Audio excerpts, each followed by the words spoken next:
Christine.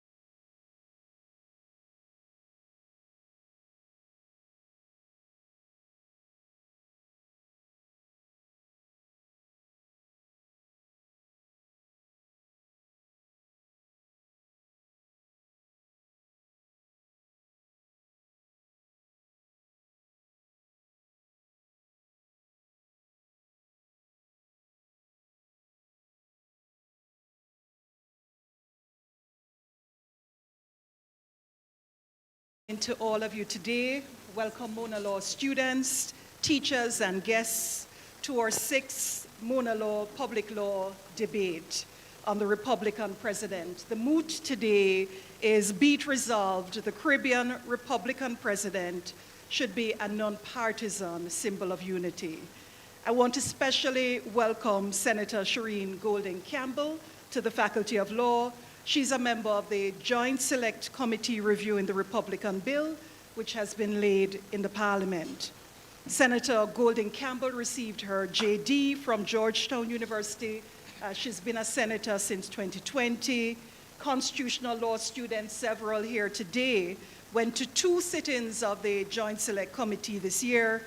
Senator, they valued your contributions and particularly valued the chance to talk to you, and they've been very much looking forward to your presence here today, and you agreeing to offer some brief comments this morning.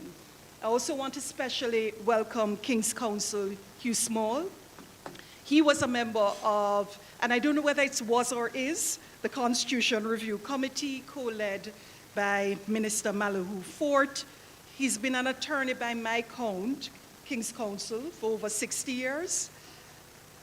He served as Jamaica's Minister of Finance and as a judge of the Supreme Court of the Bahamas. The young people in the room, King's Counsel, are likely to buck you up on social media, burning your wigs in 2022, a symbol to all of us that time has come for us to move on. I also welcome Haile Mikhail Kudzu. You'll remember, for some of you here today, 2 years ago, your draft constitution was the subject of our debate, and a very fruitful one. Thank you, all of you, and for those who are online, family, friends who are joining, for joining us today. Can I invite you, Senator Golding Campbell, to offer some brief remarks?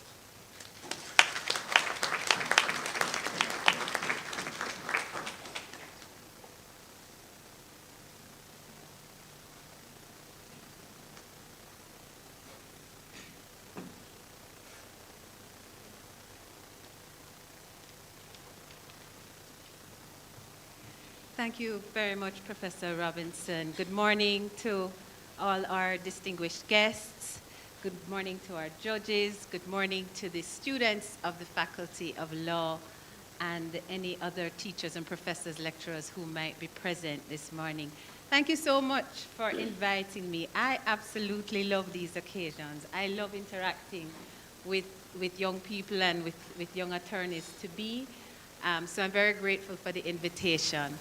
And particularly on this subject matter, as Professor Robinson said, I am a member of the Joint Select Committee of the Parliament that is reviewing the Republic Bill that is currently before the Parliament. I'm not, as a member of that committee, going to say very much today about my own particular views, because I am very careful, as a member of that committee, that I have not come to any firm decision about any of the provisions of that bill yet, as my duty is to explore, to hear submissions, to consider different views, and then to come to a final decision, which at the end of the committee's life, we will reduce to a report in writing to the Parliament. But the topic of your debate today intrigues me because, as you seems you have been following, the Joint Select Committee has been in discussions about the President and the provisions in the bill that have to do with the president's appointment and removal from office. Some of you might have heard me asking some probing questions about the methodology that is contemplated in the bill. I want to be clear about my duty in that committee, too, in relation to the Constitutional Reform Committee, which King's Counsel Hugh Small has been a member of. I'm very clear in my mind that that committee is a ministerially appointed committee, and therefore it forms a body of submissions to the Joint Select Committee like any other submission that is sent to the Parliament that I have a duty to consider. So with that said, the importance of our president and the importance of that president being a symbol of unity, non-partisan, I think I look forward to hearing the debate, and I'm not going to prejudice the debate in any way. But suffice it to say, we have in our jurisdiction conferred executive powers in our Governor General that are going to also be in our President based on the provisions of this bill. So it will be interesting to see how the debate pans out. I won't say any more, Professor Robinson. Like I said, I don't want to prejudice the debate, but I look forward to it, and I thank you so much for inviting me. And I urge you all to continue to follow the deliberations of the Joint Select Committee, and please attend, make your voices heard. Thank you so much.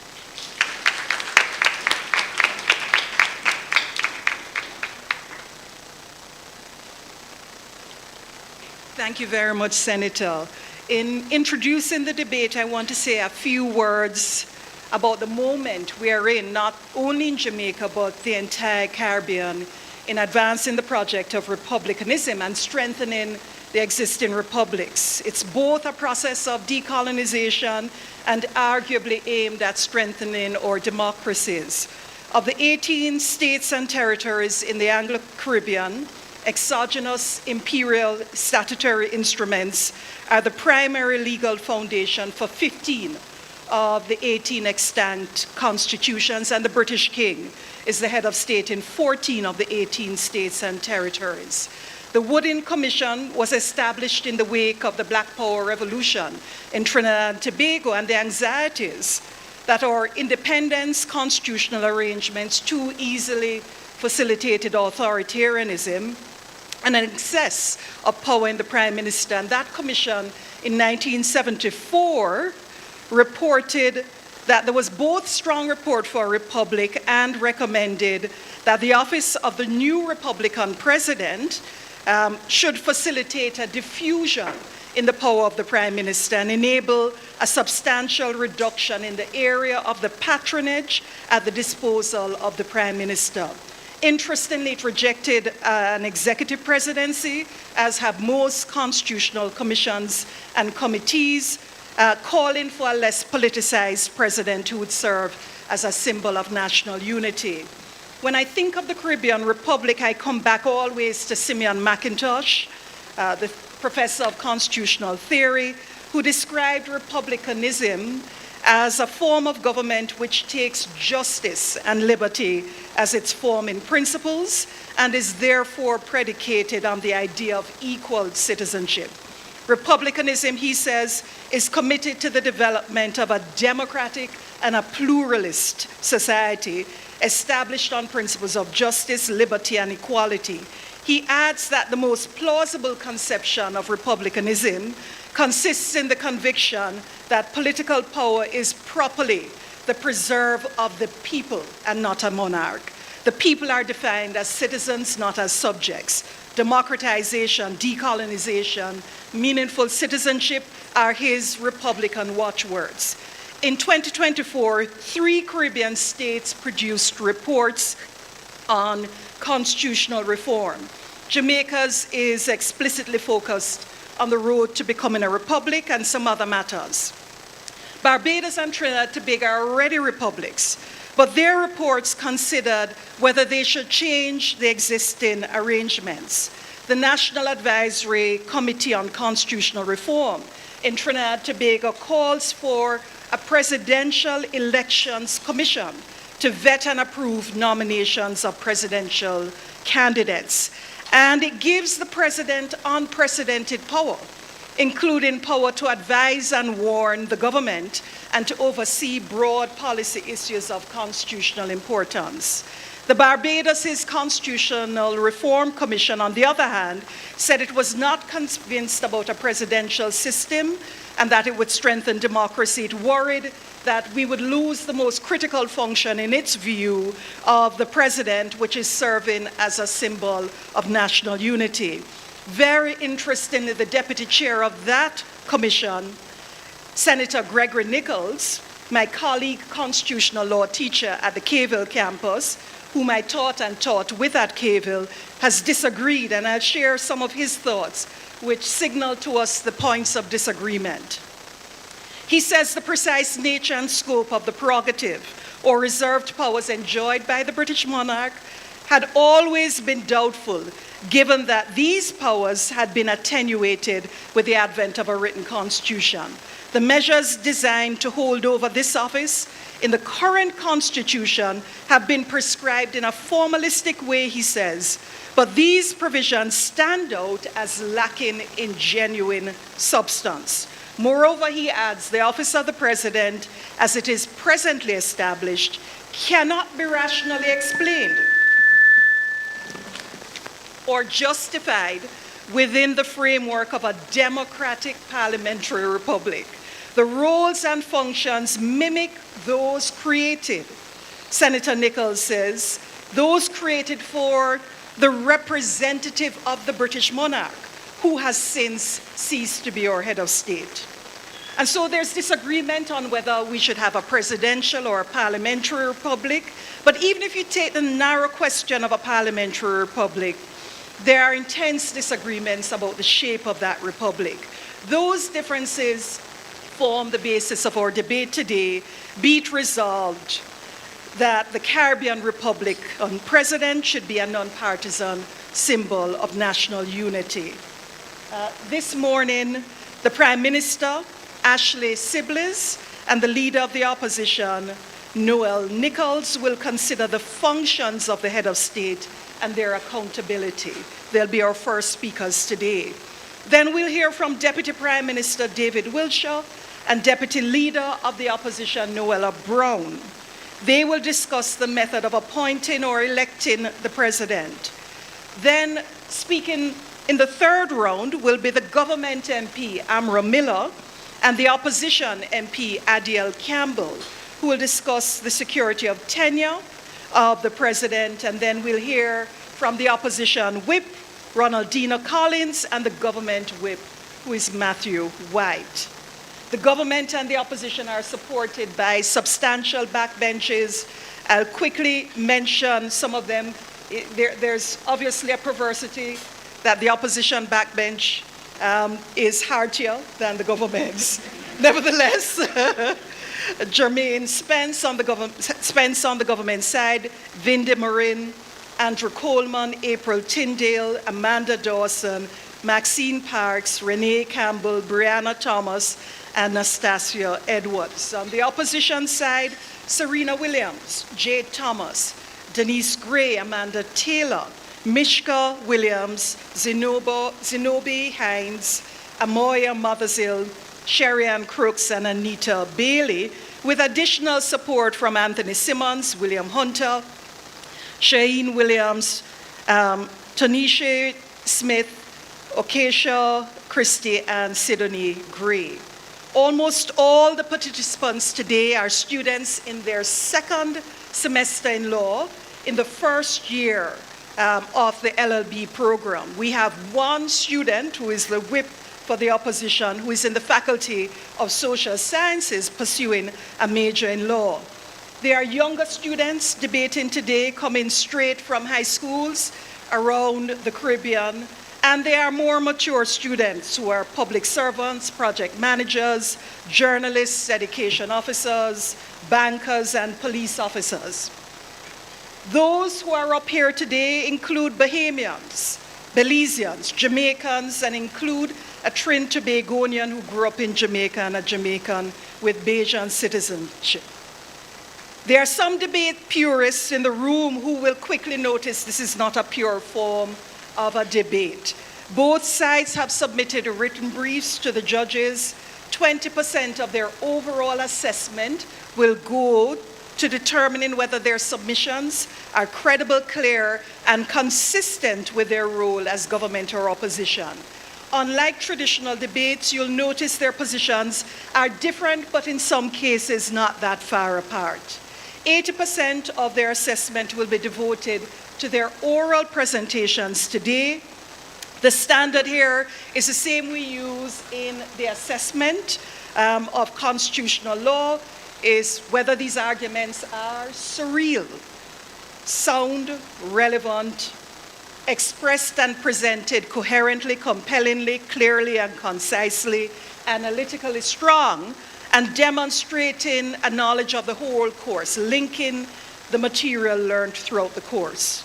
These debates are collaborative effort between our teachers in primarily constitutional law, all of whom are judges today, and our students. Students who participated in earlier debates have become peer leaders as debate masters. This year we have 5 debate masters, 4 of whom participated in the 2023 debate which Haile Mikhail Kudju was a part of. And all 5 have drafted comments, Senator, on the Republic Bill on behalf of the MonaLaw Society, which have been submitted to the Joint Select Committee. From the image, you'll see Dominic Vassiani, he's the 1-year 2 student, and then from the final year, Kenya Franklin, Ayana Robinson, Alexander Hay, and Zidane Skeen. Our 3 judges today are long-standing teachers in constitutional law. Jeffrey Foreman, who is also a coordinator for the debates since its inception in 2018. He's a senior assistant attorney general. Dion Jackson Miller, who needs no introduction, and, and Glenroy Murray, who leads the NGO Equality for All. For the first time this year, the 3 judges are joined in their assessment by 2 of the debate masters, Ayana Robinson and Alexander Hay, who were part of the winning team 2 years ago. They serve in a role very akin to lay assessors in other legal systems like South Africa. Finally, I'll just say, you'll notice we're using Mentimeter.com today. Please feel free to begin to answer the first question. Other questions will come up after the debate.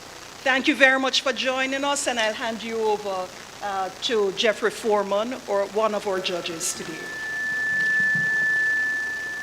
All right. Yeah, there we go. Good morning, everyone. To the debaters, I have a note here of 4 things to remind you of before we begin. The first is that we will interrupt you from time to time. Don't be thrown off by that. The second is to listen to the questions that we ask.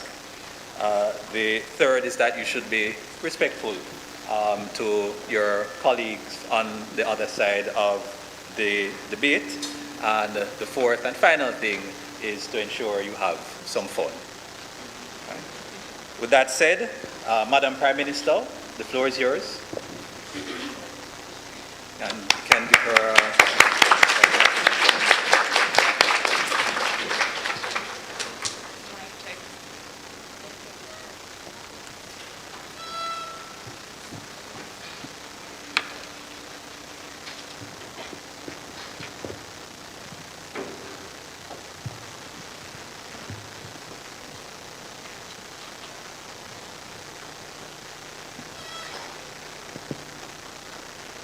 Mic check. Judges, distinguished guests, lecturers, ladies and gentlemen, good morning. I stand before you, Prime Minister of Government, the first of 3 speakers to present on behalf. Be it resolved, the Caribbean Republican President should be a nonpartisan symbol of national unity. We affirm this statement and submit that this aim can be accomplished by maintaining much of the original Westminster system, especially as it relates to the functions and accountability which already lie in the office of the Governor General. Let us first define a few terms to get us started. So a republic. We move to adopt what James Madison says, the father of the American Constitution, that a republic is quite plainly a system of government in which the true power to rule, make laws, and levy taxes comes from the people and not an inherent divine birthright. In form and substance, then, we agree with Mr. Simeon McIntosh, that much of the Caribbean is already a republic. The only unelected faction of our government system is our head of state, which is the English monarch. Therefore, our right to differ from a constitutional monarchy to a parliamentary republic seems the most natural transition, which requires less overhaul of our original systems, mainly predicated on a change from a governor-general to a president. But what is the main criterion of this president? We submit that the term nonpartisanship should be that, and it denotes that whoever is elected as president and their immediate family will not implicitly nor expressively support or represent any of the political parties or candidates. We move to adopt the understanding of a nonpartisan presidency through the lens of what a governor-general has always been, a Glaspolian Republican presidency, which our member of government will delve further into. Excuse me, Madam Prime Minister. I'm getting echoes of Norman Manley here, that what we're doing here is evolutionary rather than revolutionary. Does that posture serve us in 2025? We believe that posture does serve us in 2025 because it enables a smoother transition from the type of system that we have now and the understanding that our representatives and our people understand now, rather than to completely overhaul our system into an executive presidency.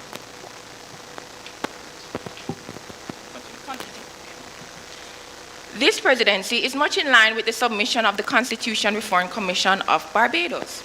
A succession of native governor-generals have discharged their duties with impartiality and they have not been seen as representatives of any group or interest.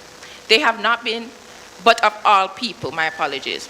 In office, they have been non-politicians and non-partisan, reflecting the people's highest values and aspirations.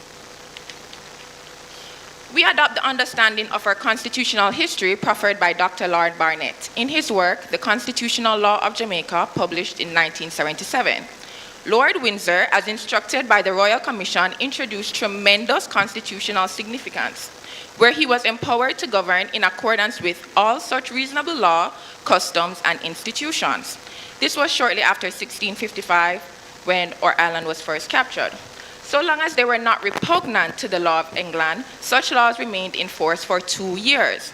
This historical context forms the basis from which we understand that the Governor-General is the Queen's representative in Jamaica. And also... Madam Prime Minister, the government's position is that the Republican president should improve on the Westminster system. But so far, I understand you to be saying that the President will do the same things that the Governor-General is doing now. How is that an improvement? We plan to improve as it relates to the prerogative power of appointment that currently stands, where it is that the Prime Minister, or rather the Governor-General, acts on the advice of the Prime Minister. We move to submit that instead of such, we should have a subset of the Presidential Council, which includes the Prime Minister, the Leader of the Opposition, and the Governor-General as chairman, acting as a neutral arbiter between the two branches, or the two factions of the executive government. This is an adoption of the proposal of the Wooding Commission of 1974 in their consultation on the Republican Act of Trinidad, that in an effort to ensure nonpartisan ideals of fairness and equity, this would be ideal. This Presidential Council comprising of the Leader of the Opposition, Prime Minister, and the President. This responsibility of being a neutral arbiter, it may sound strange, but in fact it is not new. Antony highlights in Chapter 2 of The Veiled Spectre, Bagehot's writings on the classical trinity of rights enshrined in the sovereign and his representatives, which is the right to be consulted, the right to advise, and the right to warn. Tony goes further to assert the right to delay. where a Governor General may intentionally delay acting on the advice of the ministers or the Prime Minister and the Leader of the Opposition for the passage of time to provide clarity and additional consultations. Madam Prime Minister, you also said that the government intends to formalize the fourth branch. What do you mean by that? Fourth branch institutions, as described by International IDEA, which is an international intergovernment consultation group, describes them as non-partisan, neutral public bodies who act as oversight to the executive, ensuring quality and lack of corruption. Some examples include INDICOM, the Integrity Commission, the Public Defender. We are proposing, therefore, that in his reserve power, that is his discretionary power, the President is allowed to appoint members to this board who he sees fit to carry out this function. In addition, we also move to hold the current submission by the Republic Bill that the President is allowed 3 members of the upper house of the legislature, senators. In that way, he's able to provide some guidance, some clarity, some oversight to the legislative arm as well. Yeah. Good afternoon. We would like to know what exactly does the government believe is the weakness of the Westminster system? Because you say you want to improve upon the system, but yet you are continuing with a ceremonial appointment, and even the changes that you have proposed as it relates to their exercise of power is not very substantive. So what exactly are the deficiencies that you're seeking to improve? Okay, thank you for that question. So my second speaker will speak to how we have completely overhauled the appointment section, providing for a limited franchise appointment rather than appointment through the Prime Minister and Leader of the Opposition, which I believe, or which we believe, greatly improves upon the original proposal under the Westminster system or model. In addition, we find that the greatest weakness to the Westminster model, which perhaps you may agree, is that even though it is the Governor General which is acting out his prerogative powers, he does so on the basis of the advice of the Prime Minister. So one could see where the argument could be made that it's really just the Prime Minister who is making these types of appointments or carrying out these types of roles. With the subset of the Presidential Council, the Leader of the Opposition, the Prime Minister, and the President acting as a neutral arbiter or chairman, it stands to reason that decisions will be, that this will improve the original Westminster system by allowing less partisanship. Prime Minister, I hear a lot of references to accountability, to oversight, and I'm wondering, are there additional powers being contemplated for the President to do that kind of function? How does this new ceremonial President advance this particular role?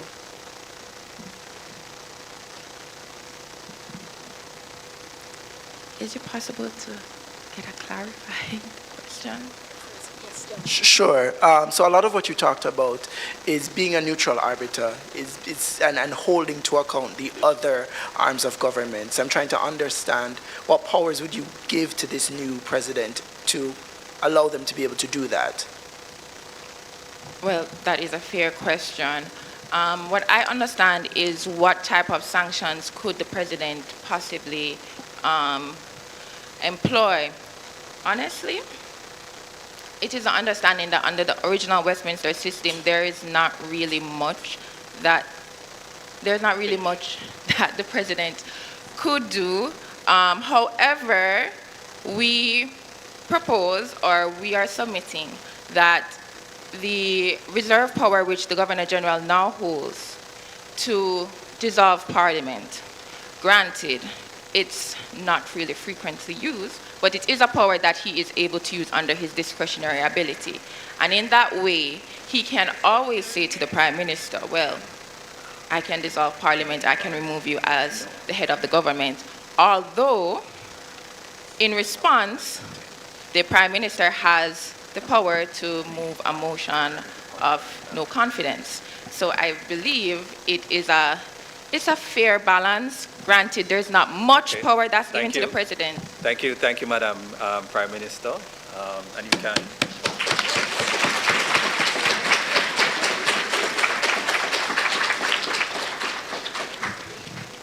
Madam Leader of the Opposition. Right, that's how it works. Right, supportive side. Right.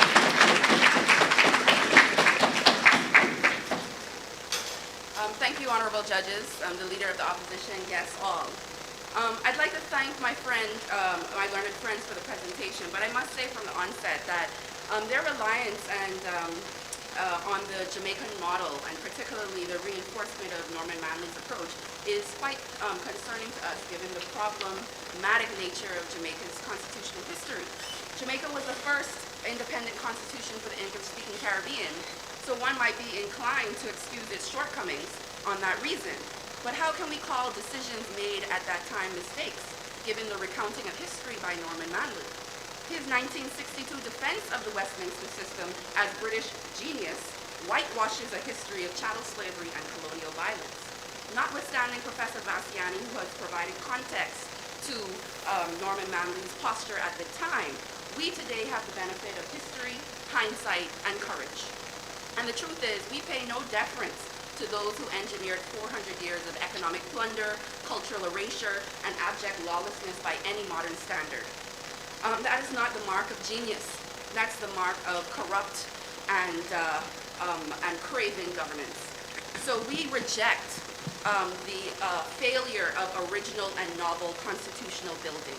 And we reject how the echoes of the past continue to resonate today, even with the Jamaican effort in 2025, opting for a conservative and continuity-based approach. And it's regrettable. But Madam Leader of the Opposition, I understand the opposition's position to be that there should also be a non-partisan president. So how are you different from what now exists? Well, we believe that the presidency should not be a mere symbol of a nonpartisan symbol of national unity. In fact, we reject the formulation of the premise because, in our view, sovereignty, true sovereignty, a nation that stands and sheds its colonial vestiges, we need a president, a head of state that has agency and a voice. It's not just an object of monarchical-style deference. So we say shame on the government for embracing this trite idea of a head of state as a mere symbol of national unity. What we are proposing under the principle of constitutional supremacy is a president that's the people's advocate, championing actively citizen rights and strengthening government accountability.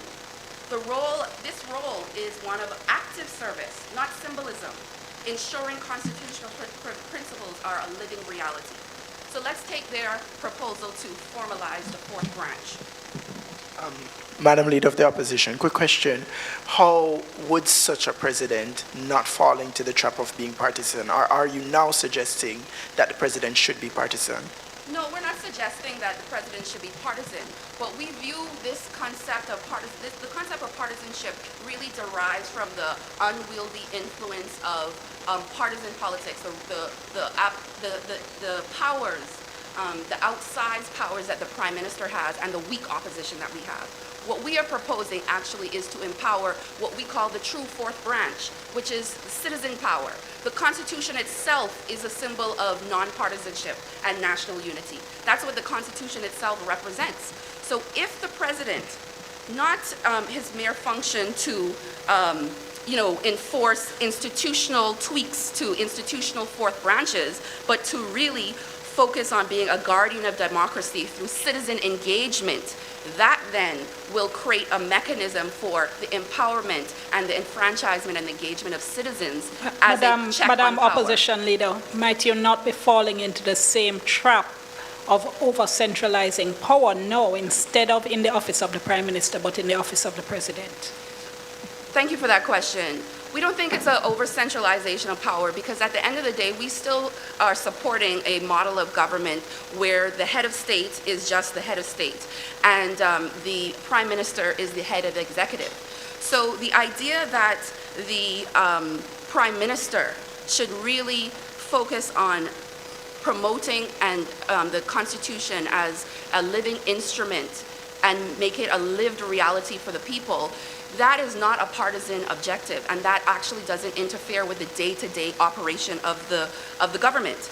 You know, unfortunately, there's no natural process of osmosis for the Constitution to, the essence of the Constitution to transfer into governance or into society. I'm so sorry, just to be clear, when you speak of promoting the Constitution as a living instrument, not being partisan, you meant the office of the President or the office of the Prime Minister? The office of the President. Okay, I think you said Prime Minister. So apologies, yes. And you may, you know, we are deliberately calling on this concept of the living instrument doctrine.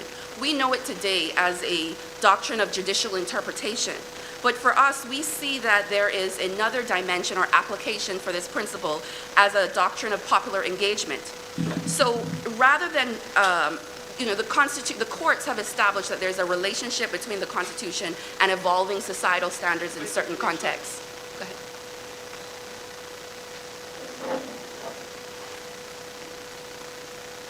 So how is your model any different than ours in as much as you're arguing for a neutral head of state that will keep the political directorate accountable? And if you're arguing the same thing as us, how are you responding to your side of the motion accurately? Sure. Well, we are not truly supporting your motion because your motion is one of continuity, right, and conservatism. We are actually proposing a redefinition of the role and function of the president. Now, we are constrained in some respects because we are not proposing for the presidency to be a head of the executive. The presidency will remain the head of the state. But we are proposing that this idea that he will just be a symbol of national unity, we are challenging that on the basis of the fact in this particular case that where the empowerment of citizen rights, the empowerment of citizens to understand their rights, to enforce their rights, to assert their rights, is where we will really get a check on the balance of power and improve. Madam Leader, we have the Office of the Public Defender in Jamaica and in other countries in the Caribbean.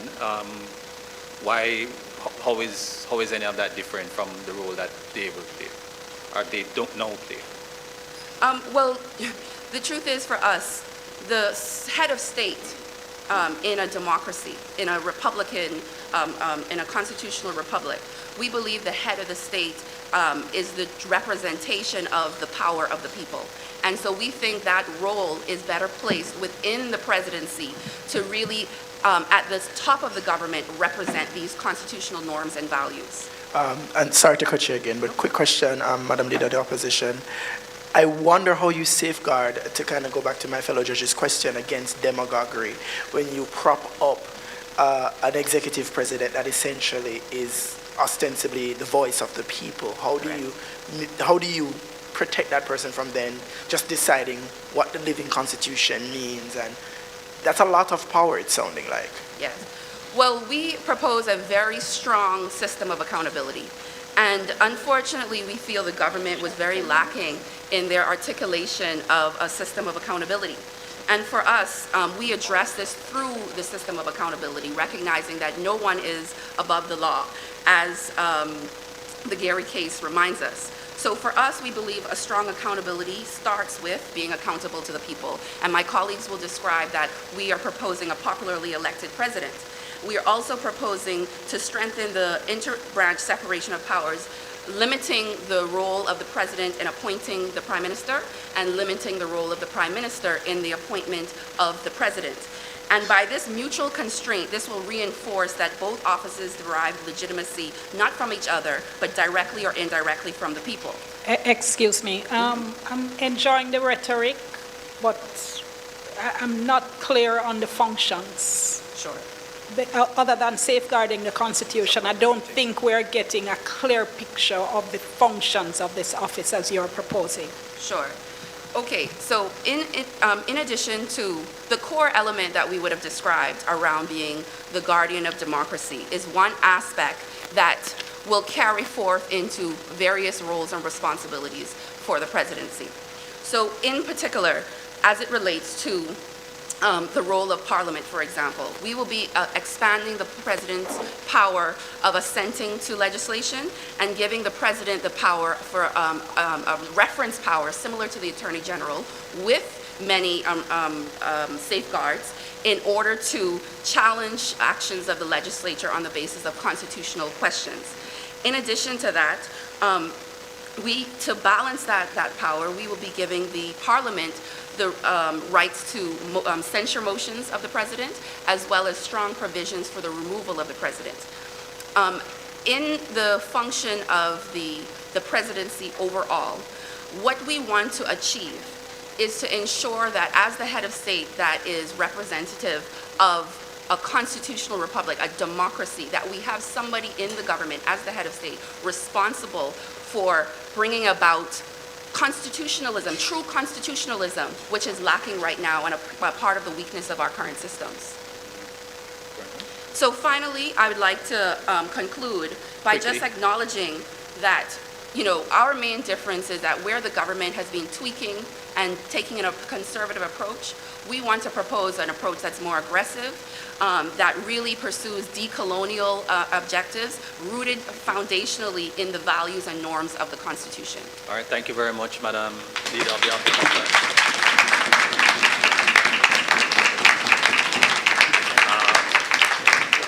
We now turn to the Deputy Prime Minister, who will inform us of the government's proposals in relation to the appointment of the President.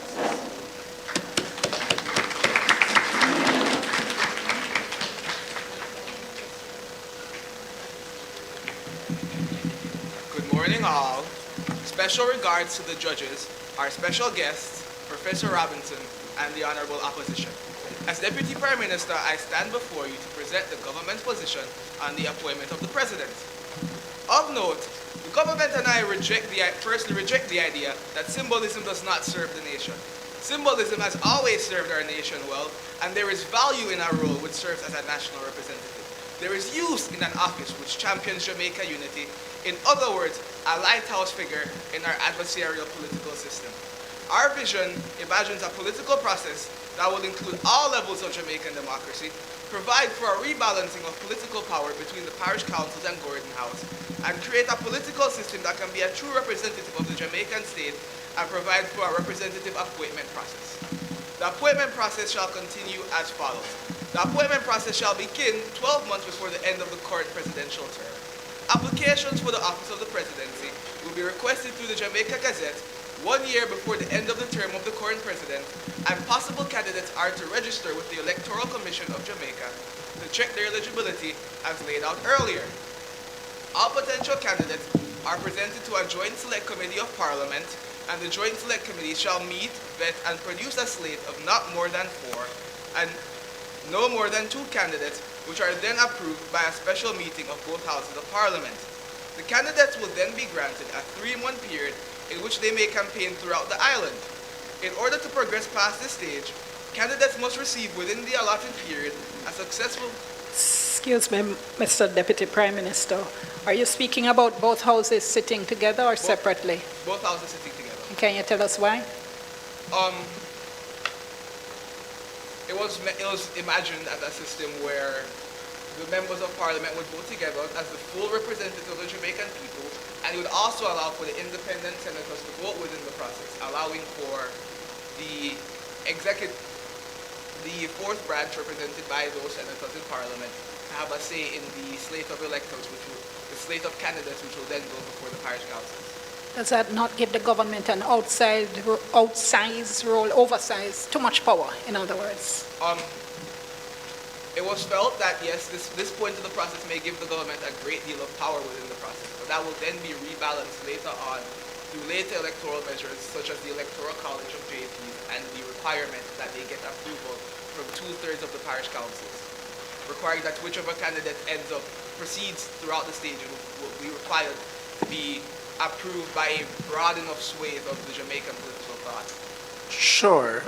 Just to follow up, considering electoral possibilities, in that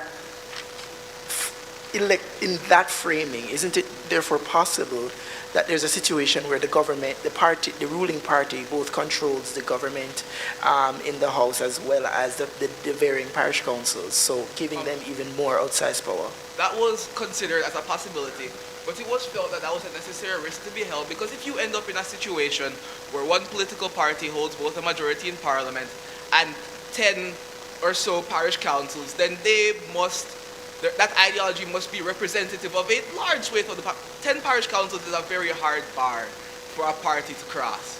And it was felt that if a party does cross that limit, that ideology must deserve some representation in the political process appointing the president.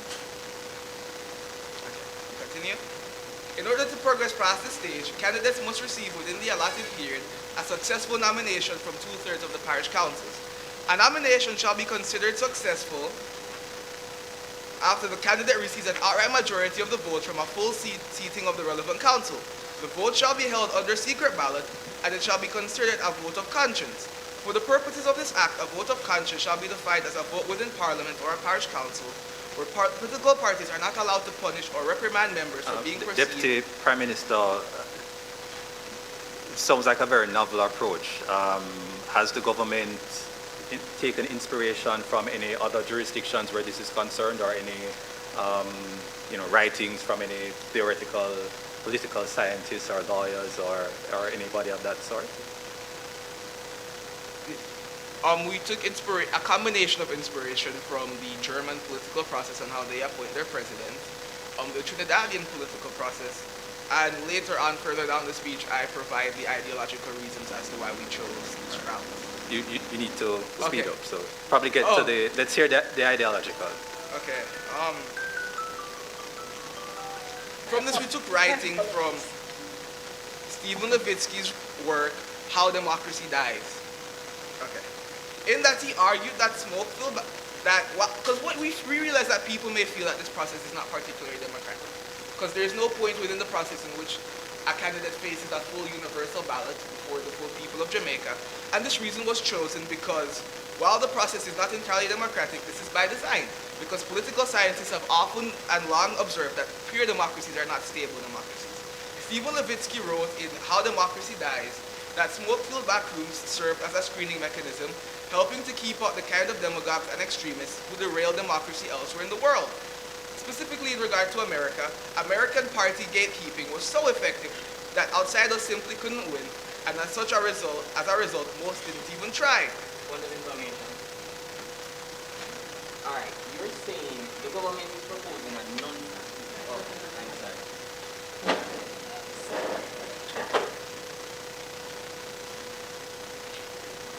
You're saying that the government is proposing a non-partisan president, right?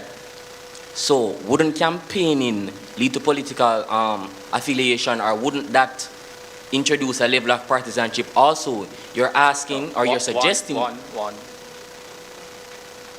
Is this a second? No, it's one question. Okay, all right. It's one question.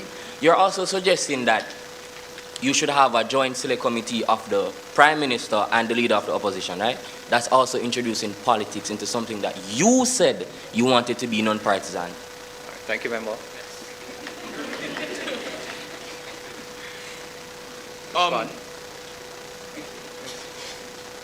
We recognize that including Parliament at any stage necessarily involves and introduces some level of politics into the process. However, it was felt that Parliament, as the main representative of the Jamaican people's will, had to be included at some point in the process. As such, that's why I included a joint select committee to provide an equal balance between the government and the opposition, and it was placed as the first step in the process, requiring later on the parish councils and the JPs, which will act as a filter to later filter out partisan candidates. And it was felt that Parliament, as the main branch of Jamaican government, could be trusted to act, because they would act in the knowledge that any partisan candidates put forward at the first stage would later have to face a non-partisan electoral college. Thank you, Deputy Prime Minister. Was there anything else you wanted to? You mean laying out in the process? No. Okay. Very good. All right. Thank you very much.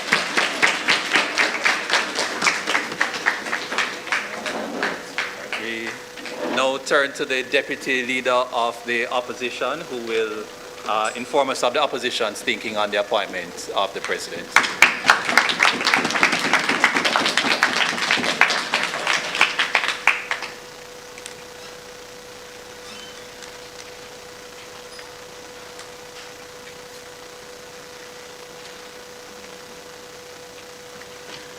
Good morning again.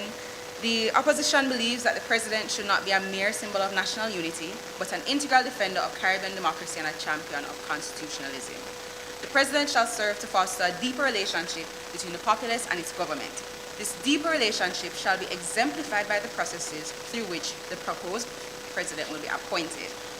Unlike the government, we acknowledge that there truly cannot be the total absence of non-partisanship, as human beings seeking to interact with the political system will have at least an inkling of political views, whether conscious or unconscious.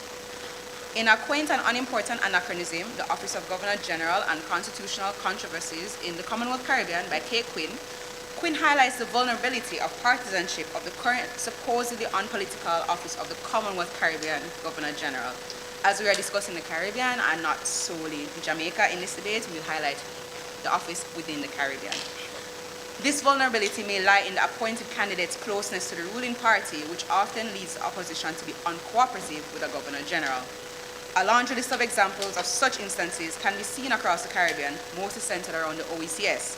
A notable example can be seen in 1995 in the Twin Island Federation of St. Kitts and Nevis, where Governor General Sir Clement Arundel was removed after just 5 months into a newly elected government's tenure for the controversial role he played in appointing a previous minority government led by the incumbent ruling party that had previously appointed him. As it stands, is this system in substance a model for a political appointment rather than one built on the principles of democracy, inclusivity? Modeling the office of the president on the system of the governor general will inevitably repeat the same political consequences, since it is highly likely for the office to be implicitly politicized as to fester into explicit showcases of partisanship.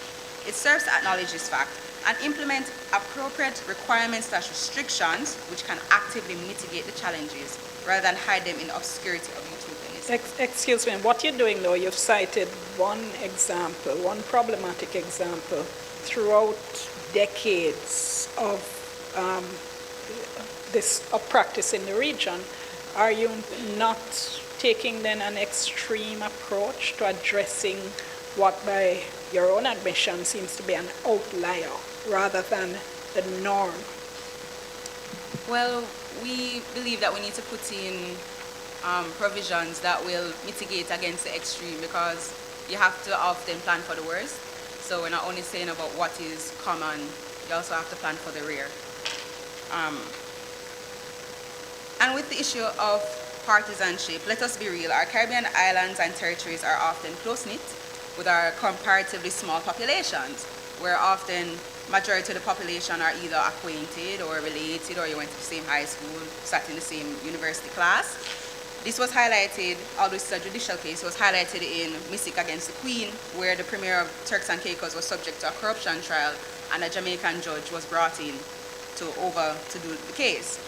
Although we can agree that an overseas judge will be able to try a case, I don't think we can agree on an overseas president, so you can't fully escape those elements.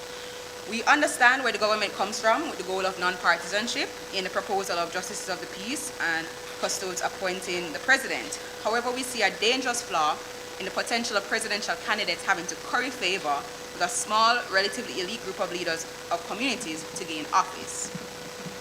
And so it would be better for them to curry favor with the general populace, potentially engaging partisan dynamics that exist in general elections? I think it would be better to engage the general population if we're going to have an element of partisanship, rather the entire voting population exercise their opinion rather than the opinion of a small few. So, and sorry, could you just set out exactly how you think the process for this election should go? Yes, I will. Okay. So from the nomination process at the grassroots, national voting, democratic engagement with the government will be the order of the day. Our nomination process that we propose will require a presidential candidate to exhibit a broad base of support through requiring a proportional number of nominations based on population from every municipal division, for example, parishes in the Jamaican context and districts in the Belizean context. Utilizing the Cabo Verdean model of presidential elections developed in the former Portuguese colony, similar to the Caribbean in its post-colonial status, this opposition proposed a national vote by secret ballot with a presidential candidate requiring 50% plus one to win. Currently in the Caribbean, this method of presidential election is only exercised by Guyana as prescribed by Article 177 of their 1980 Constitution, which requires the president to be elected by the people. This is as opposed to the government's effective proposal of a proxy vote. If we as the Caribbean purport ourselves to be modern bastions of democracy, why would we not put the vote to the people themselves? Who else better to express the will of the people but the people themselves? Across the territories... Don't you see a potential problem in relation to the functions that you envision for the president? If the president has to get into the messiness of the political process, wouldn't that affect the president's view of what kind of advocacy to do on behalf of the people and the extent to which they exercise the powers that you give them? In other words, they may feel beholden to conduct themselves in a way that aligns with what they said they would do when they were campaigning. And that might undermine this idea of a sort of neutral interlocutor between the various branches. Well, in our proposed president, my colleagues will explain how in tenure we will put in limits on how much they can campaign and how much they can say. So we don't believe that the proposed president we're going to have will have that issue. Okay, so just to be clear, you're saying that the tenure part will deal with the potential for the president to give in to partisan feelings. Okay, all right. Wait for that. And accountability as well. So when you get to that, fine. Your time is running, so. Oh, sorry.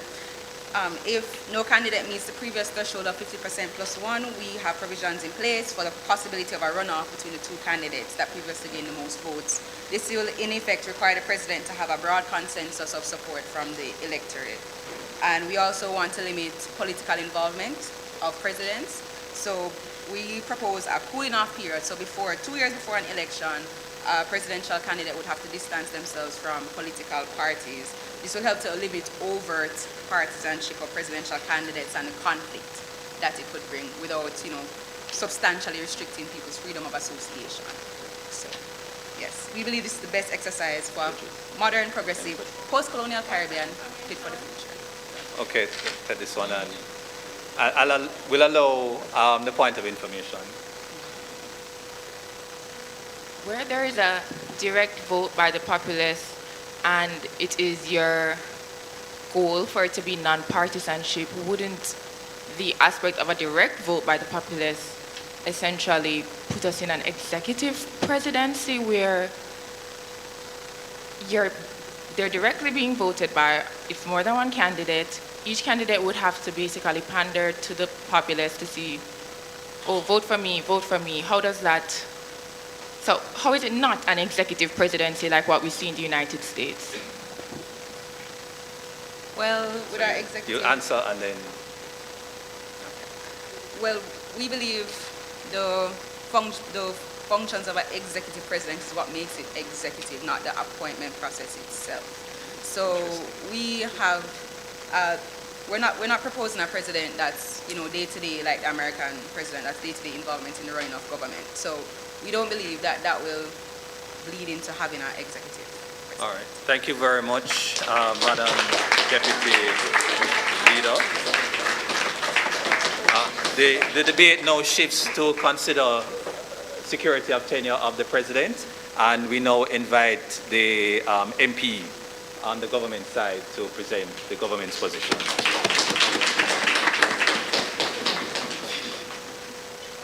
Good morning. So our process remains non-partisan. The JCSC only provides nomination. The Parish Council forces citizen participation, and also what my colleague failed to to highlight is that nominations or nominees cannot be affiliated politically, right? So my previous speakers have set the case for an elected presidency with a limited franchise. My focus now turns to the tenure of president in our proposed Gaspolian model. We propose a two-term presidency, each term lasting 7 years, an automatic second term unless interrupted by removal for cause, recall by the general electorate, resignation, death, or incapacitation due to illness. The issue of tenure was established in the case Missick against the Crown. Excuse me, if the second term is automatic, why bother? Excuse me? If the second term is automatic, There are two what's terms. I know, but unless I misunderstood, I heard you said the second term would be automatic, so what's the point? Why, Wait, sorry, hold on. why have 7 years Why and have then another 7 7 years and years? then Why not just say 14 So just years? 14 years. Right. No, we're not suggesting, we're asking I'm you. asking. Oh, I'm asking. why, Yeah. why is it so long? You can think about it a little bit and you can move on. Say again? You can think about it a little and continue. One of your colleagues can assist you. Okay, can I disregard this? Sure. Thank- Continue to lay out your All right, so the issue of tenure was established in Missick against the Crown of 2015 before the JCPC, which is the Judicial Committee of the Privy Council. The case concerned an ad hoc judge appointed by contract, and the ruling established a crucial principle. Tenure is defined by the method of removal, and independence from political influence is best safeguarded by an appointing body free from political control. While our focus is not on the judiciary, the same logic applies to the presidency. The office of the president must be inoculated from partisanship. It is not merely an executive position, but a national symbol, one that should unify rather than divide. History has taught us the risks and benefits of presidential tenure. The Gary against Attorney General, oh, Jesus, sorry. Yes. Go.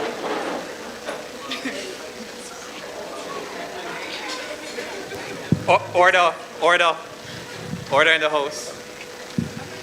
Thank you. I'd like to identify that you've completely shifted what you had in your model. You had 7-year term originally, and then re-election possibility with 5 years. So how What did are you asking? I'm making the clarification that you are going against your own model. So how do you No. account for that? All right. No, we're not. Question is noted. Yes. Your response. Yes or no? Are you? No, that's not what we're saying. What we're saying is okay, so there are 7 years where wait, I'm not understanding your question. Can I disregard? No. What is the tenure? Right. The tenure is 7 years. With respect, though, I do have to support the point of information because I'm seeing here tenure of the president will be increased to 7 years, may be appointed once after. But in your initial presentation, you said automatic reappointment. That's two different things. Which is it? Automatic. What's your position on the second term? Is it discretionary or is it an automatic reappointment? Because your oral submission and your written submission seem to be at odds. So it is automatic after review. That's what we're proposing. So there's tell the us first about the 7 review. years, and then at the end of that, there's a review. All right. Who does this review? Member, please allow. So the review is done by Parliament itself, by the legislature. Okay. Is there a basis? Is there a criteria for that review? Have you given thought to what that process sir. would be? All right. So that's not done yet. Okay, thank you. So, like I was saying, so the Gary against Attorney General of Grenada case is particularly instructive. The case is well known for its ruling that equitable principles apply in constitutional law, meaning a state can be barred from asserting its legal rights if doing so does not advance justice. However, the backstory of this case is more important than its ruling. Eric Gary, the last premier of colonial Grenada and the first prime minister of independent Grenada, was overthrown in a coup in 1979, despite leading a democratically elected government. The constitutionality of the People's Revolutionary Government, PRG, was later challenged in Go ahead. No, continue. Finish this point. So what we're saying is that, legal scholar Simeon McIntosh critiqued the court's reliance on the doctrine of necessity.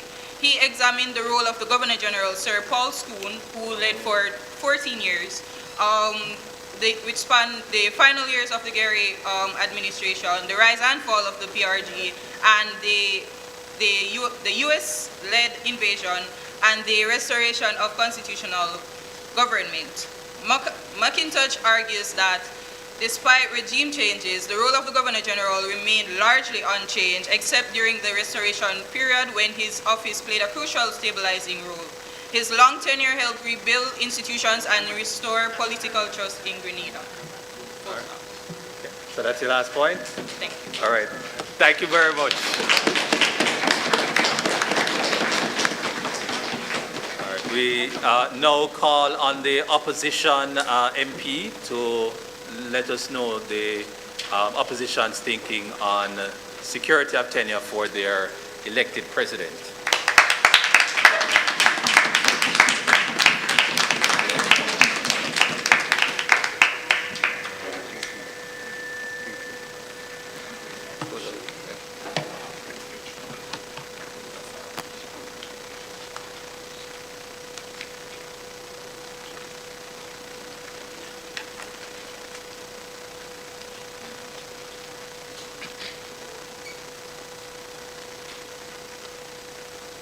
Honorable judges, my learned friends, and the listening audience online and in person, a pleasant afternoon. I'd like to preface everything that I'm going to say with a quick rebuttal to government. I'd like to raise again the issue that I brought. The government is confused about their own case. A president with two assured terms is outrageous, especially with 7 years. Do you propose that after they have those 2 consecutive 7-year terms, being 14 then, have been reconfirmed by Parliament to have yet another 14 years? Should it be that easy for them to be able to get back into office? That's very problematic for me. So I'd like to get back into the meat of the matter. I rise today to unequivocally advance the submissions of the distinguished members of the opposition. We are aware that our vision for the president as a decision maker and advocate is one which requires stronger mechanisms to provide security of tenure. In proposing our model, I'll ground my provisions for the president in a comparative analysis of superior court jurists. Similar to security of tenure for superior judges, we propose a model for the presidency which includes fixed terms of moderate length, removal for cause, and fair removal procedures.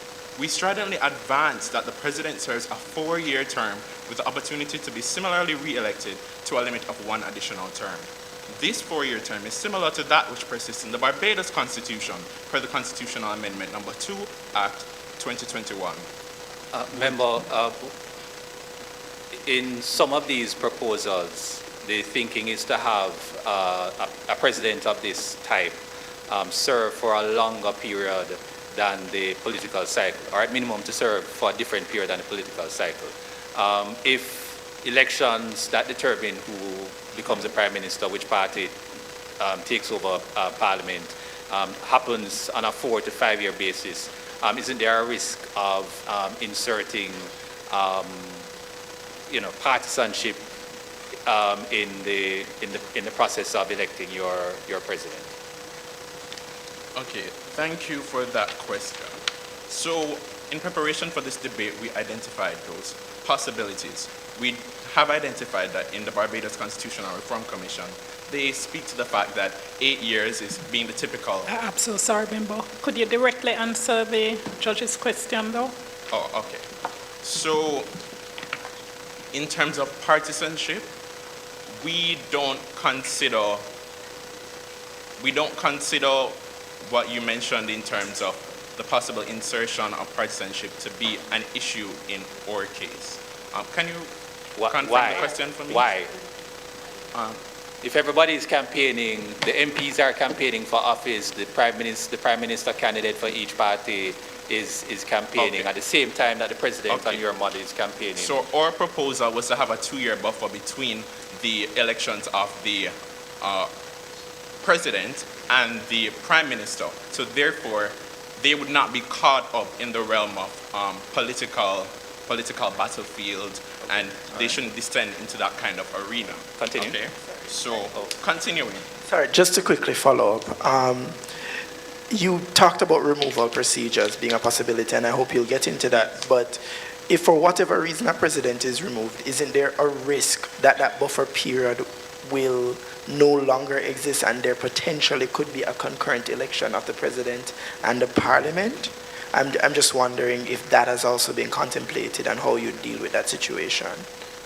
Okay, could you repeat the first part of that question? So let's say a president is removed 2 years in, that removes your buffer period potentially. Will we be going on without a president for 2 years so that that buffer period can exist while the parliament is having their elections? Okay, so our proposal would ensure that after the most recent election of the prime minister, we would have the 2 years. So it would always be the 2-year buffer would always exist. But in the case that there is a dissolution of parliament while the president is supposed to be elected, we would allow the parliament to therefore extend certain periods in certain cases up until like 6 months to allow for this change to be practically allowed. Can you just lay out the rest of your model quickly? Okay, yes, the rest of my model. So in explaining the importance of 4 years, we were saying that it ensures greater accountability by providing a substantial benefit outside of what government would have provided in terms of seven years. It provides stronger accountability by providing regular opportunities for public evaluation and renewal of the president's mandate. But in terms of removal for cause, which I mentioned, we had that we are in full agreement with the fact that removal for cause it lessens the predictability, it allows for predictability in legal and institutional structures, which depoliticizes the rules and the process of removal. And so we have added willful violation of the Constitution as one of our grounds for removal, because this was not present in their proposal. Okay, what is the process for removal? Okay, the process for removal would have been to bring the motion in Parliament, but we are acceding to a model that is provided by the Trinidad and Tobago Constitution, which allows for a third of Parliament to be able to approve of the motion that is being brought first, to ensure that all members are in agreement with the prima facie existence of certain grounds before the motion is even tabled in the first place. If you allow the electorate to decide who is the president, why not allow them to decide whether the president should be removed? Okay, so we wanted to centralize the process. The process involves naturally an investigatory panel. So in that case, we would have wanted to allow persons who were judges, whether they're retired or whether they're in office. And another point of difference that we have is that we would like the Chief Justice to be the chairman of our model. In their model... I'm sorry, member. Again, you're not answering the question, which is why not allow the people to decide whether the president should be removed? Okay, I was saying that the centralization allows for an easier and quicker process of removal, because if we turn it to the people to decide on the removal, they don't have a certain understanding of the procedures that we would have had in place in terms of deciding what is the extent to which certain grounds would require to be removed. certain things like And I know we're gross out of time, but just misconduct. very, very quickly, is that not inimical to the whole concept of democracy if you don't think the people have the innate wisdom to decide if their head of state should be removed? Okay, so citizens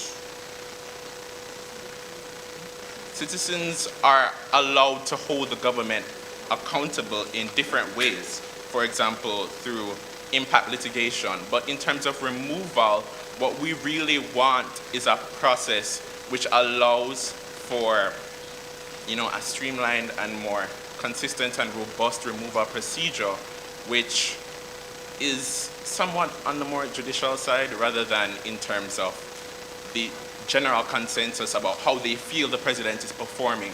We have certain structures like gross misconduct or incapacity caused by infirmity through physical infirmity or mental infirmity. We can't have this being decided by the people in terms of removal, but we do have other avenues for them to determine who should be their president, mainly through their election. Thank you. Thank you very much.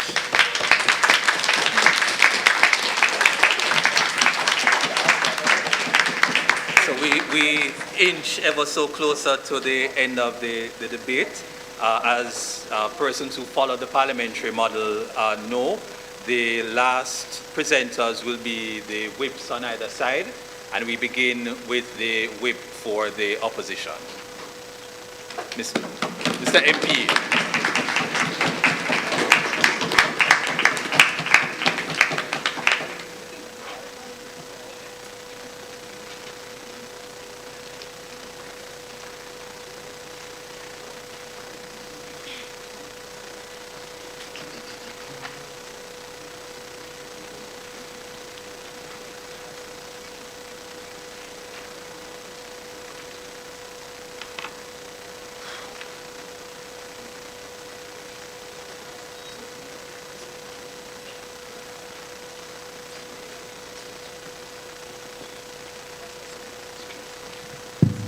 All right, all protocols observed.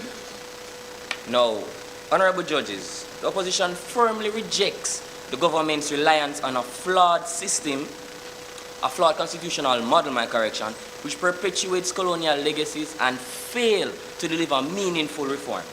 The government's proposal, which includes having a symbolic president, mirrors the shortcomings of the governor-general system, which has historically been plagued by implicit partisanship and political bias, which, as a member for government opposition had said, mentioned Clement Arundel from St. Kitts being removed after just 5 months. The one example. Well, the one example, but it is an example nonetheless. We argue that a head of state must be more than a ceremonial figurehead. They must be an active defender of the democracy and a champion for constitutionalism, promoting citizens' rights and holding the government accountable. Our model embraces a direct popular vote to elect the president, ensuring democratic legitimacy by empowering the people themselves, not just elite groups or just proxy voters. Additionally, we propose mechanisms to limit partisanship, such as the cooling off period, which was mentioned to be a 2-year period of non-political affiliation. For candidates who are interested in being the president, and also provisions for grassroots nominations that require broad support from across electoral divisions. This approach guarantees inclusivity and transparency while reflecting the democratic ideals of modern republics like Cabo Verde and Guyana. Unlike the government's vague and inconsistent framework, our proposal ensures accountability at every level, reinforcing the supremacy of the Constitution, the rule of law, and the separation of powers, establishing mutual constraints between the President and the Prime Minister. The opposition vision goes beyond just institutional tweaks. It prioritizes civic empowerment and constitutional ownership. We propose a guardian of the democracy role for the President, fostering public engagement with the Constitution as a living instrument of democracy.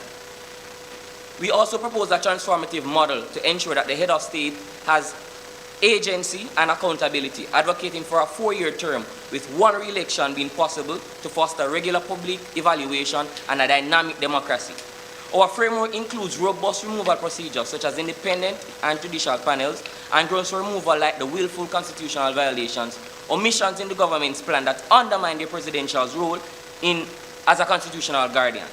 Unlike the government's stagnant and unevolving Jamaica-centric approach, our cosmopolitan model incorporates the best practices from across the region, ensuring fairness, transparency, and depoliticization. Furthermore, we champion direct presidential elections. Member, you referred to guardian of the democracy. Isn't a critique of your approach here that we already have in our systems a guardian in the form of the courts, so that whenever the issues arise regarding constitutionality and the like, individuals can have that question resolved at the courts instead of this model that you have of the president serving in this capacity? Okay, that's a very good point, I must add, right?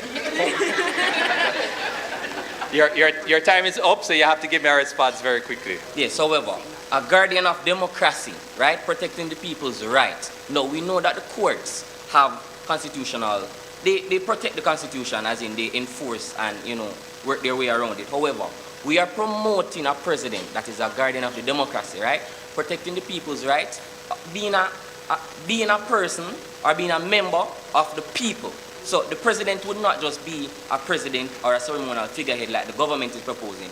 The president would actually be somebody by the people, for the people, with the people. Elected by the people. Elected by the people. All right, thank you. If you just allow me. Are we allowing? No. That's it. We have your submissions. Government Whip, thank you very much.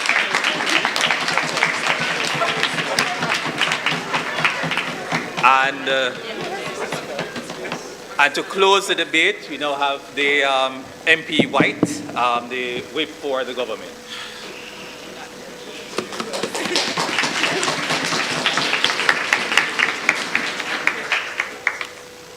Hello, everyone.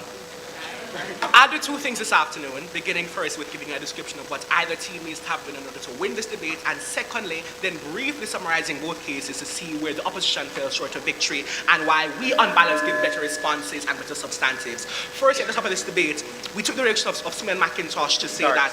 Sorry, member. A few minutes. I'll slow down.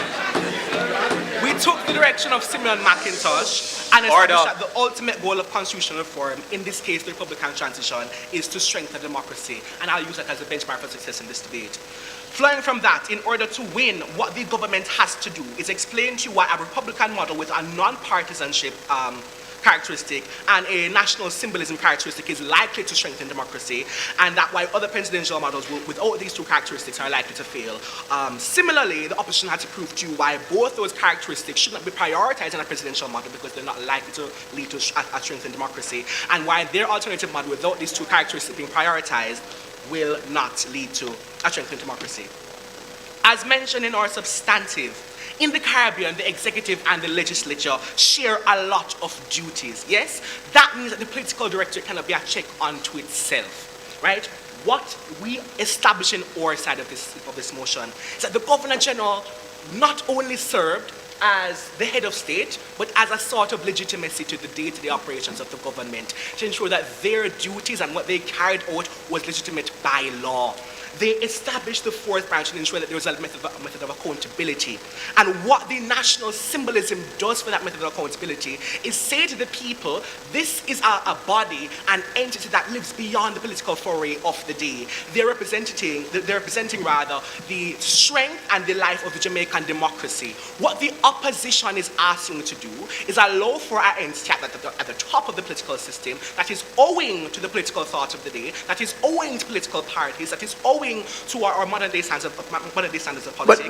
But MP, to be fair, your proposed selection model also involves a certain level of enfranchisement by going through a vote in Parliament and vote at the parish council level. So I'm trying to understand, as much as you critique this side, don't you think there's some of that critique that falls on your side as well?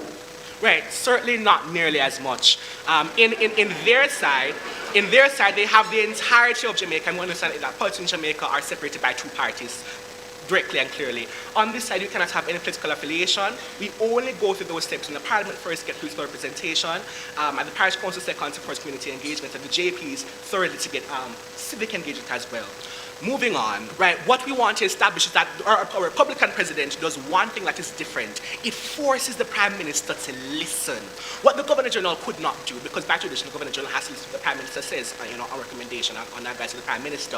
What the President will do in his Presidential Council is hear opinions from the opposition leader, the Prime Minister, from civic minds, and ensure that even though the Prime Minister is the leader of government and his advice is taken on and taken quite seriously, that the Prime Minister is also forced to listen in who will form the bodies that keep the government accountable, INDECOM, the Integrity Commission, the boards that are culturally and civically important. But the time is up. Look at the subject. Just one question very, very quickly. In terms of the Presidential Council, if I understand the submissions correctly, it's just an advisory council and the final determination rests with the President alone? Or is it Not some quite. kind of voting process? I don't understand how the council is to work. Very quickly, if you could. The President will chair this council, yes? The council will vote on its decisions. The Prime Minister will not be able to get his immediate way because he won't have a majority in this council. But decisions that would have been the Prime Minister, alone, or the Governor General upon the advice of the Prime Minister, like the appointment to certain foreign institution boards like INDECOM, like the Integrity Commission, would no longer be the Governor General working on the advice of the Prime Minister, but the Presidential Council voting. So the Presidential Council voting, aren't you concerned that in the event of a non-unanimous vote, that this might lead to dissension or lack of consensus in terms of how the office is viewed? That the office, whichever office you're talking about, will no longer be generally acceptable. Right, so first and foremost, it's not going to be counts with even numbers. There will be an uneven amount, so there will be a final vote. Of course, the President has that discretionary power to speak with the Prime Minister if the Prime Minister is in the minority vote. But what is important is the symbolism of it. The people see the Prime Minister is not making a decision about who sits on the board that keeps him accountable. It is the President. Somebody is above him who is neutral, an arbiter, a referee to say to the Jamaican people, I am representing the longevity of your democracy and your participation in this democracy. Thank you. Thank you.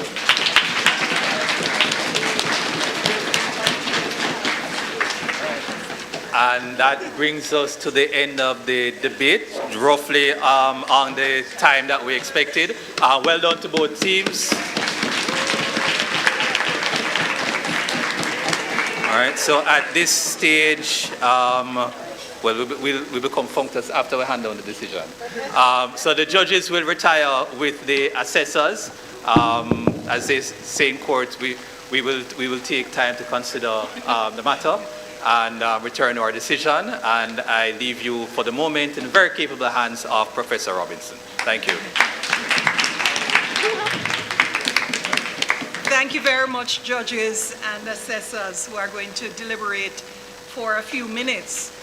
We will remain here, and we can now share the results of the first poll. I don't know if that's possible, Shauna. So you can see that almost about a third persons preferred a presidential republic, but 2/3, sorry, let me get the mic closer, about 2/3. And just to say, I'm standing on this side, but that's not an indication of support for one or the other. 2/3 support the parliamentary republic, which is the position held by many constitutional commissions. We'll share the second question. And so you should be able to have a look at that question now and answer it.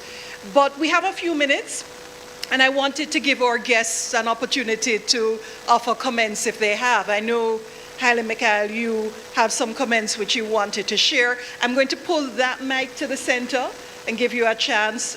Mr. Small, I am sure you have some thoughts for us, and we welcome them and Senator Golden Campbell. So we'll share the poll results in between. Give me a moment to just move the microphone.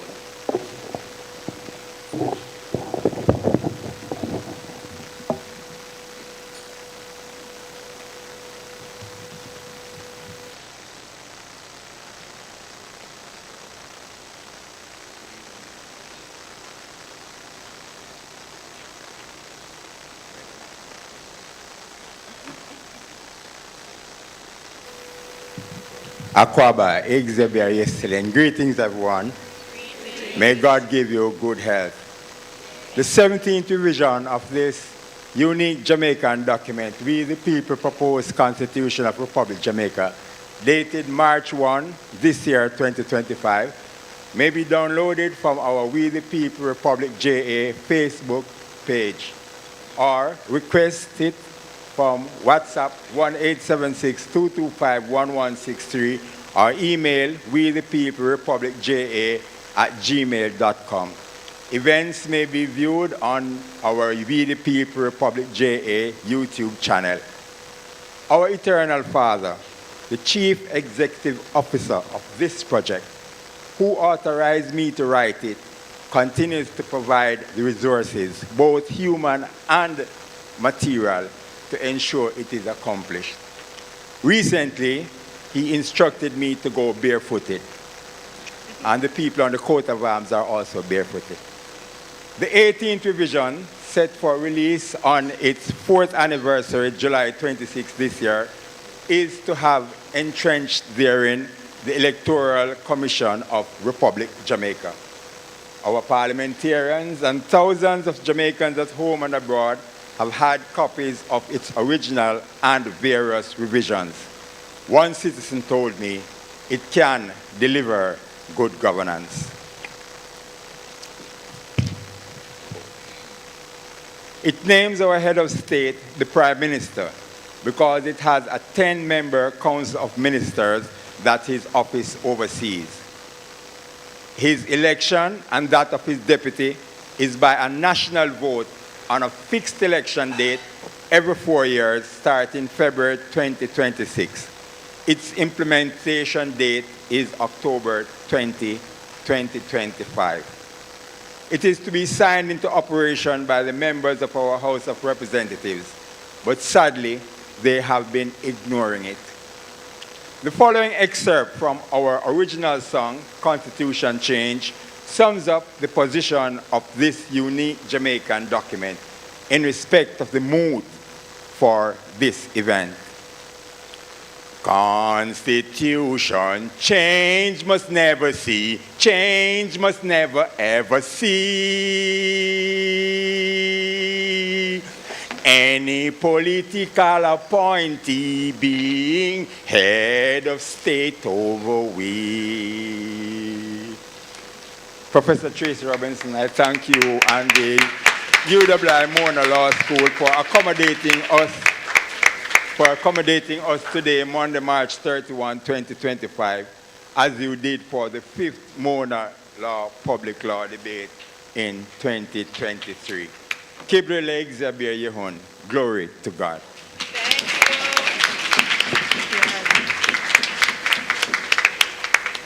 Thank you very much, Haile Mikhail. So 2 years ago, you were here with us as we talked about your draft, and it was important for students to understand that citizens are critical to this process, and that the efforts of a citizen to put together a draft constitution was something which we should take seriously as students and teachers of constitutional law. Thank you, Haile Mikhail. You can see some of the results of the second poll. To put back up, okay. Yeah, but that, Jermaine, you're showing your age. There's a paper around with the code.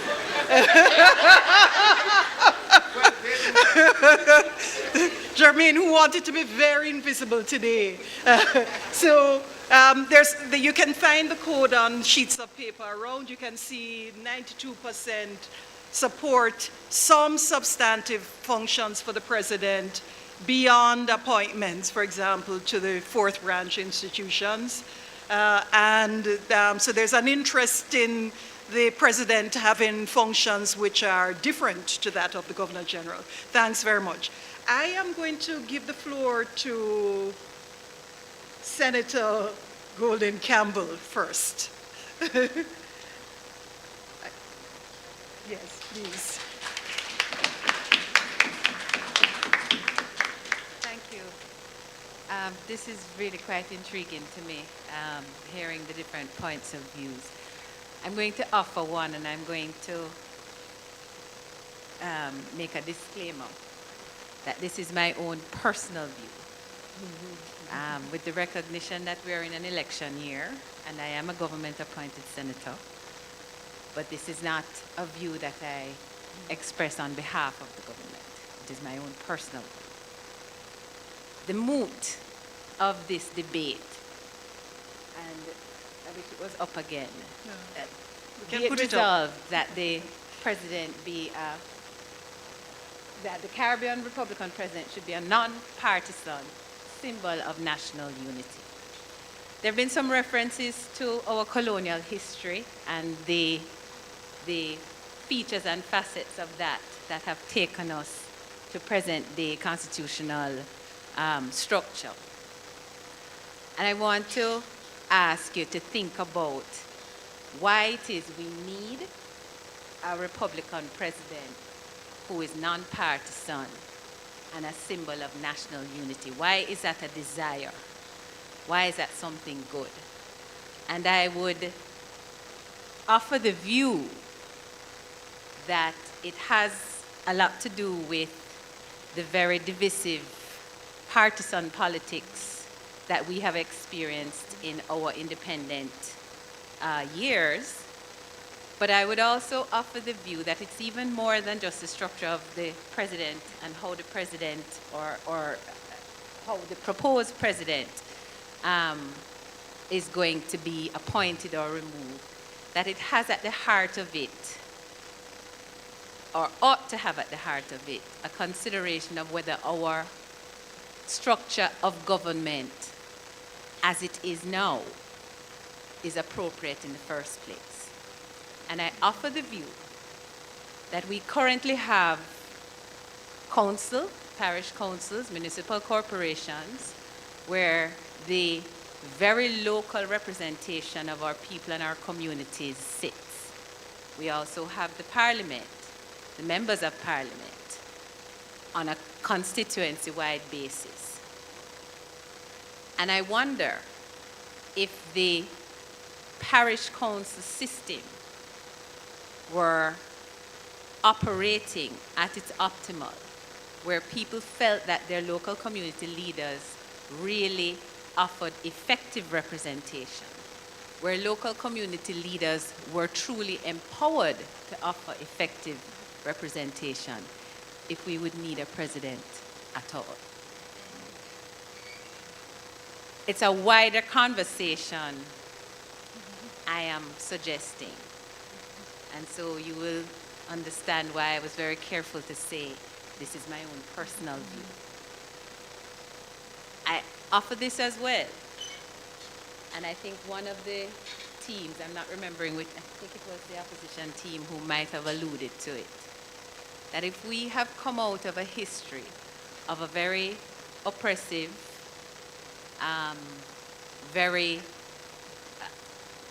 a difficult governance system where the people had no voice, whether or not the vestiges of that system ought to be adopted at all. Whether in the wake of our 62nd year of independence, we ought to be considering whether or not the entire structure needs to be reviewed and needs to be looked at. I don't know how many of you saw the article yesterday in the newspapers, an article that Gordon Robinson, senior counsel, wrote, and I think he offered the view that the entire structure of government and how we arrange our affairs needed to be seriously reformed. I tend to agree with him. How we do that is another conversation. The president is one thing, but if our systems work, then we don't have to keep building institutions upon institutions. That's my view. Thank you so much, Senator.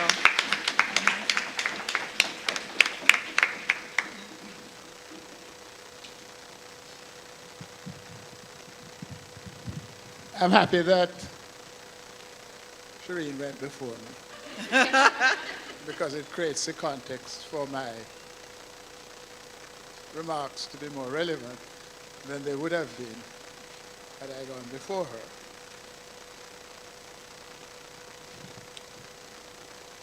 I want to give you some historic facts. The referendum in 1961 took place on the 19th of September 1961. The following week, the Premier of Jamaica wrote to the Colonial Secretary, and these are documents that can be accessed, they're probably here in the library, asking that the British government prepare to meet a delegation from Jamaica to discuss its constitution when it became independent. That's September. The consultations between the leader of the opposition and the government started in October. So we had October, November, December. And I was a student in London when the opposition and the government arrived, the opposition being led by Sir Alexander Bustamante and the Premier of Jamaica leading the government side, to have a discussion with the government. And in that 3-month period, the Constitution of Jamaica was hatched and given birth when Elizabeth Mountbatten Windsor signed a document in July of the same year. But between that time when they went to England and when we got the constitutional instrument out of an ordering council, there was an election in which, following the trend that had been set in the referendum, Sir Alexander Bustamante, the party that Sir Alexander Bustamante led, won the election. So there was little or no input into the constitution making by the people of Jamaica in that 3-month period. And one of the things, the background against which it happened was that Miller Johnson, who had led what we would in raw terms today describe as a black power political movement, had made a very good showing electorally and just generally in the society. And so the structure that was set up, formalized constitutionally the position of the leader of the opposition, which is not in the British Constitution, was because both Manley and Bustamante parties and themselves were looking over their shoulders to see, not sure who would win and become the first prime minister. I want to skip from there to today. As Gordon Robinson pointed out in his article yesterday, more than 60% of the people who are entitled to vote at elections have opted out of the system. It's less than a third, or about a third, of the people who are participating in elections. And presumably, when we go to have the most important stage, the only stage that can take us into a presidential system, if we have the same trend, it's a minority of the Jamaican people who are now engaged. The Constitution is based on an assumption of parties, a majority party and a minority. It does not recognize any principle that approaches proportional representation. And that is reflected in the very low turnout, because people do not feel that they can have any influence on the composition of the government. And similarly, although you have persons like the gentleman who spoke first, who take an active part as citizens, the society is not engaged. And even the process that is going on now, and I'm speaking on somebody who's been under constitutional reform committee and has been expressing these views, but you will see nothing of it reflected in the report. Nothing. So that we have to think about what do we need to do to engage the people if we're really talking about democracy and representation. All of these things. I got involved in this because when I was in the Bahamas, the leader of the opposition, her parents are friends of mine, and I was a little girl. And she and I had discussions around the points, but I didn't try to influence her one way or another. I just tried to talk to her about. And some of the points I put to you are some of the things that I'm concerned about. I do not think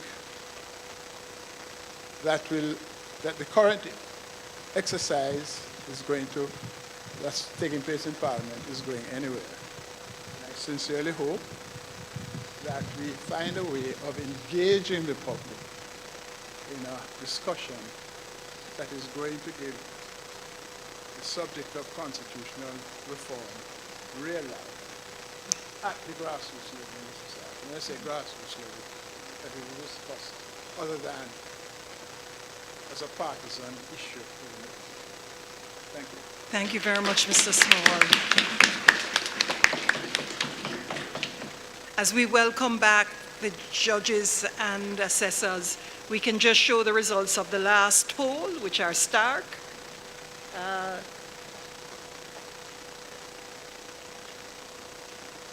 We'll show them. Assessors, please join us. You can stand beside the judges. We don't have enough space up there, but you can stand close by. And I'm going to also, a second. Yes, it may be useful if all of you stand in front. Okay.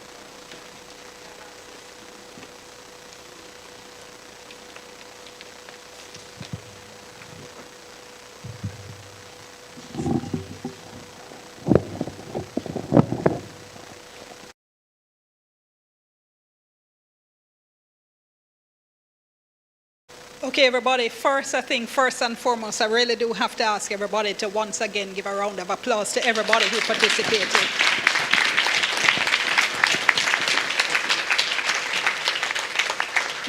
The seriousness with which you undertook this debate was evident. We heard your passion, we heard your commitment, we could hear the research done, and we could hear that you had given significant thought to your proposals. So really want to laud you for that. Also want to say that I know it's not easy to take on something like this for the first time. It's a different kind of debate than you may have been used to. I also know that the constant interruption of the judges can be very off-putting and annoying. But what I would say to you is that to remember, take your cues from the questions you're being asked. The questions you're being asked indicate the weaknesses and the gaps in your argument. Now, students tend to like to go on and on and on about their strong points. We're not going to ask you about your strong points because you've probably already convinced us based on your paper submissions. When you hear the question, it says, okay, this is something I'm weak on, this is something I need to answer. So you need to think about the question and then directly answer the question. And you notice a couple of times I stopped and said, hold on, because what I saw people doing was going back to their written submissions and just reading from that as opposed to listening to the question and answering that. No. A cue as well, when you've been interrupted and then you need to pick up, don't just start reading again. You need to reference it because by that time we've probably forgotten where you were as well. So you need to do a kind of link to say, I was talking about so-and-so so that we can easily follow. I'm going to suggest something like bullet points as well. You're reading from submissions. Again, it's very early in your career, so I understand that. But it's very easy to get thrown off and forget what it is you want to say and to run out of time. So apart from your written submissions, have a list of bullet points somewhere so that you can say, hold on, I'm running out of time. I need to hit bam, bam, bam. I need to get my points in, all right? Now, couple of comments before we say who is the winner and who we think is the best speaker. The opposition, we thought, worked better as a team. I think in debates like this, you want to think about it as it's a team debate. Everybody should understand all the arguments and be able to explain and articulate and support. If you see a team member in trouble, you should be able to, pass notes and so on and help. And we thought the opposition was stronger there. The government came across more as individualistic. We also thought the government, the opposition, was more overtly and consistently linking the debate to the constitutional concepts. And again, remember what this is. It's a debate within the context of constitutional law, and that was one of the criteria. We want to hear that you understand how all of this relates to supremacy, relates to separation of powers. The government appointment system, because it's a little more complicated than everybody voting, you need to be very, very clear, both in your written submissions and in your oral submissions. You need to be able to walk us through. This is what we're saying, bam, bam, bam. We weren't entirely clear where you were going with that. We did think as well that both the government and the opposition needed to be more clear on this issue of non-partisan president, because we thought both of you claimed to have been espousing a non-partisan president, but listening to what you described, we were hearing elements of partisanship coming in, and we weren't clear how you plan to address that. Now, best speaker, first of all, we unanimously said that we thought the best speaker was the Prime Minister.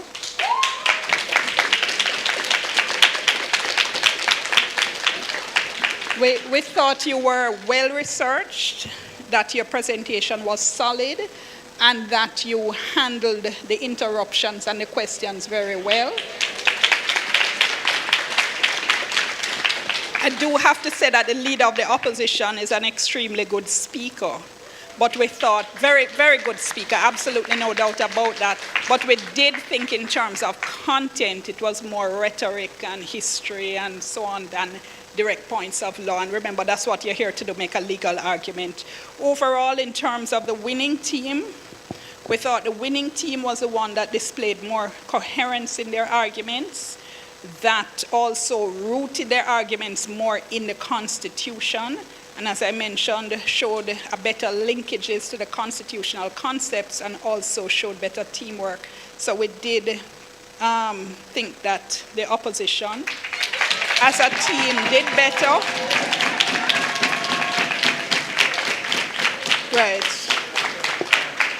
Right. And also in terms of handling questions better, we thought you did better on that. So congratulations again, everybody.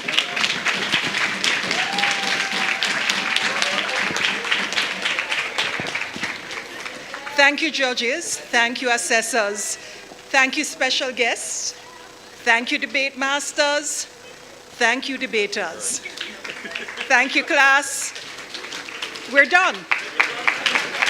Thank you very much.